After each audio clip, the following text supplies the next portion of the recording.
உள்ளிட்ட வசதிகளுக்காக 120 கோடி ரூபாய் மதிப்பீட்டில் பணிகள் நடைபெற்று வருகின்றது.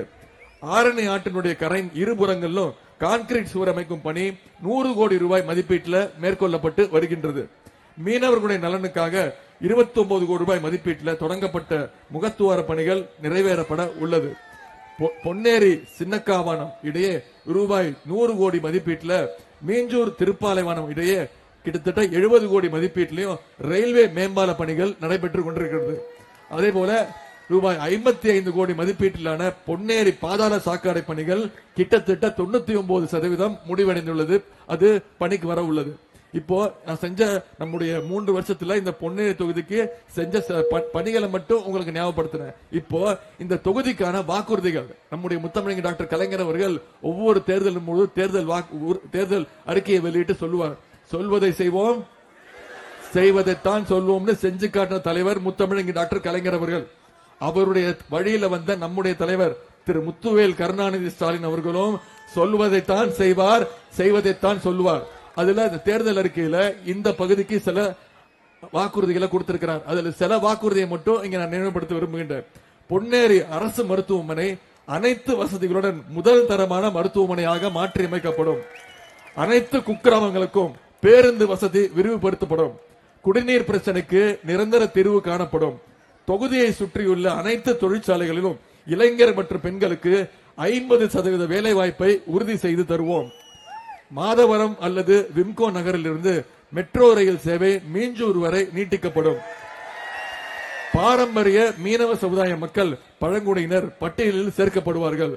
மீனவர் நலன் காக்க தேசிய மீனவர் நல ஆணையம் அமைக்கப்படும். இயற்கை சீற்ற நேரங்களில் ஆழ்கடலில் மீனவர்கள் மாயமாவதை தடுக்க தடையற்ற தொலைத்தொடர்பு வசதி ஏற்படுத்தி தரப்படும். இதெல்லாம் நம்முடைய தலைவர் அவர்கள் உங்களுக்கு கொடுத்திருக்கக்கூடிய வாக்குறுதிகள். செய்வாரா மாட்டாரா? அத நம்பிக்கை இருக்கா? அதற்கு ஒரே ஒரு உதாரணம் மட்டும் சொல்றேன். நம்முடைய தலைவர் சொன்னதை செய்வார்.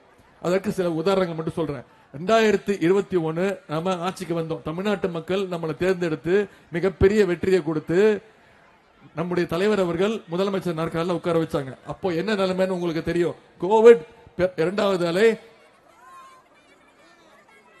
100 நாள் வேலை பெற்றணுமா, அத ஒன்றிய அரசு குறைச்சிருச்சுமா, அதற்கு கொடுக்க வேண்டிய தொகையை குறைச்சிட்டாங்க. பாஜக காரன் வருவான், பாஜக காரன் அதிமுக காரன் ஒன்னா வருவான். அப்ப வரும்போது நாக்கப்படுங்கிற மாதிரி கேள்வி கேளுங்க. சரியா?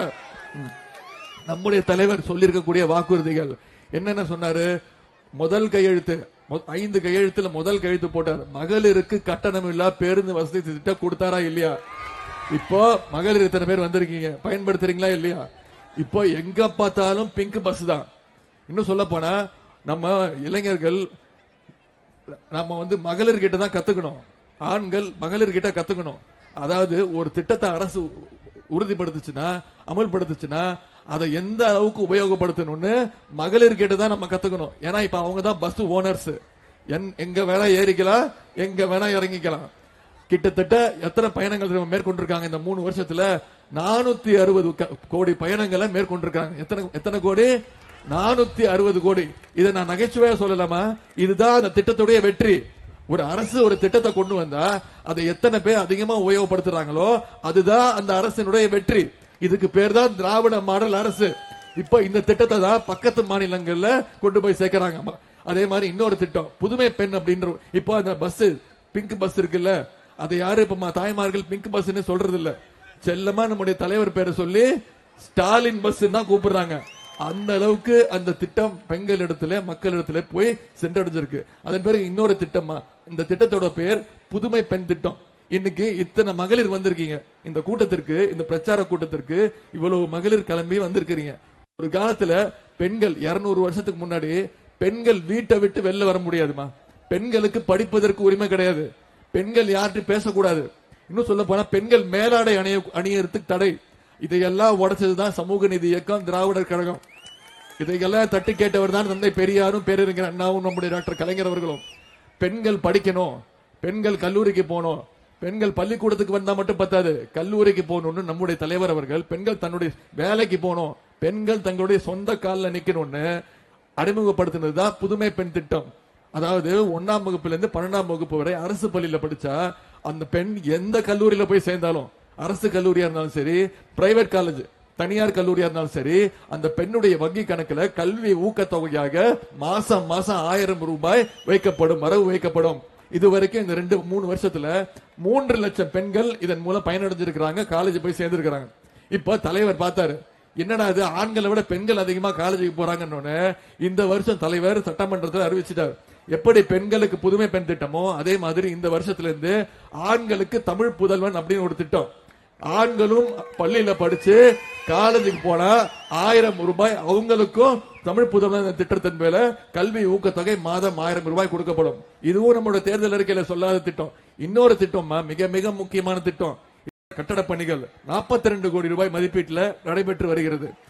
பெரியபாளையம் பவானி அம்மன் திருக்கோவில்ல பக்தர்கள் வசதிக்காக திருமண மண்டபம், பக்தர்கள் தங்கும் இடம் உள்ளிட்ட வசதிகளுக்காக 120 கோடி ரூபாய் மதிப்பீட்டில் பணிகள் நடைபெற்று வருகின்றது.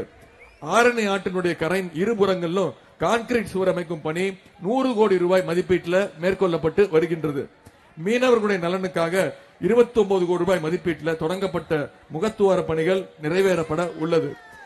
பொன்னேரி சின்னக்காவானம் இடையே ரூபாய் 100 கோடி மதிப்பீட்டில், மீஞ்சூர் திருப்பாலைவானம் இடையே கிட்டத்தட்ட 70 கோடி மதிப்பீட்டிலையும் ரயில்வே மேம்பால பணிகள் நடைபெற்றுக் கொண்டிருக்கிறது. அதே போல ரூபாய் 55 கோடி மதிப்பீட்டிலான பொன்னேரி பாதாள சாக்கடை பணிகள் கிட்டத்தட்ட 99% முடிவடைந்துள்ளது. அது பணிக்கு வர உள்ளது.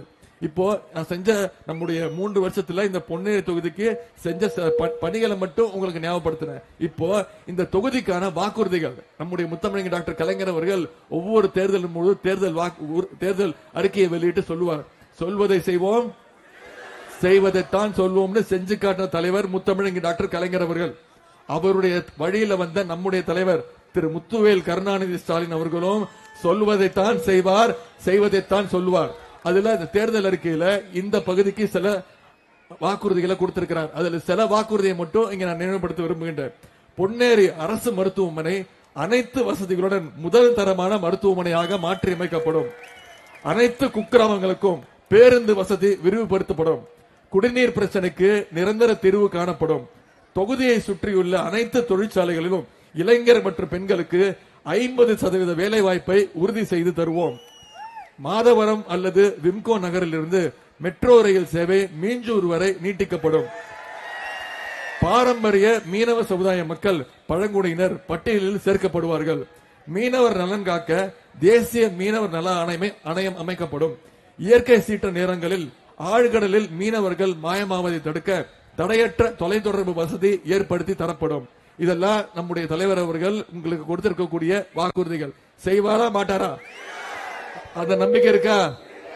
அதற்கு ஒரே ஒரு உதாரணம் மட்டும் சொல்றேன். நம்முடைய தலைவர் சொன்னதை செய்வார்.